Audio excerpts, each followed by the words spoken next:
Anyway, at 9 o'clock, we were ready to see The Miz versus Bronson Reed.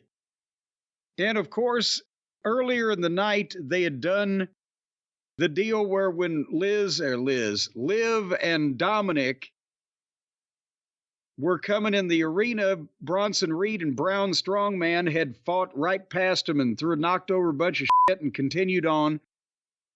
Because they got in a big fight last week on the program.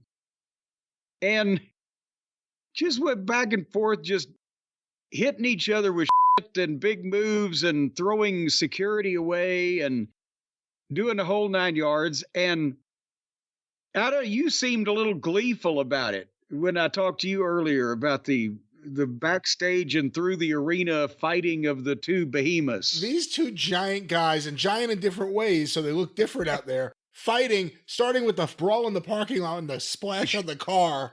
And then last week, they went through a fake wall, and it looked a lot better than the AEW fake walls. Well, yes. And just chaos, just people running around after them, and there's something about it that I like, and I'm actually looking forward to the match next week. Well, yeah, they've done a good job of building up this match. The wall last week, it was drywall, but at least they went to the effort of putting some studs into the goddamn thing above where they crashed through. There was still no stud for a 6-foot fucking period in a goddamn wall, but they had studs above it you could actually see, and it was a wall in a place that needed to have a wall, right? So they went the extra mile. But that's what they did last week, and then they did the homage to Kevin Sullivan and Blackjack Mulligan, who fought out the back door of the Eddie Graham Sports Stadium in Orlando that one week, and the next week during the first match fought in the front door wearing the same shit. And now they're telling the story they're still going to fight because Miz gets in the ring and Bronson Reed tries to make his entrance, and old Brown attacks him in the alleyway. And then they just go back and forth, and they start running. It's so preposterous that I actually kind of got entertained also. They start running the security guys in, and what did they have, 12 or 14 security guys out there? And one of them will beat up or choke slam 2 or 3, and the other one will top rope or whatever, 2 or 3. And then they'll fight for a second. Then they'll turn around and both together, they'll beat up another dozen security guards. At one point, Braun Strowman drop-kicked Bronson Reed in the upper thigh. Did you see that flying drop kick? I did. He's a big man. I liked last week's, I think, better that this one was a little preposterous because now it's becoming a contest between, bless their little pea-picking hearts, these security guys. They're local indie wrestlers, obviously.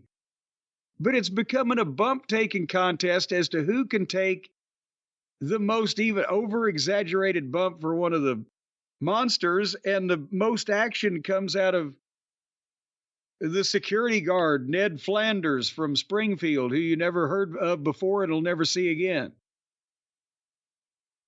Are you really want to see them have another fucking match? I want to say, I think the fans are going to be all amped up too for that match. Let's see.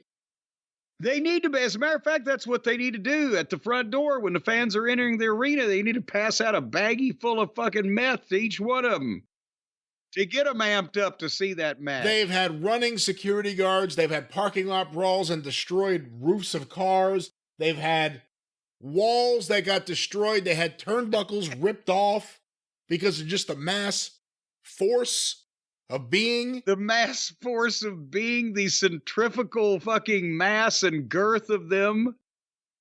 I want to see contributing to the gravitational factor of the centrifugal X. And it's also the look of it. Like, I don't know.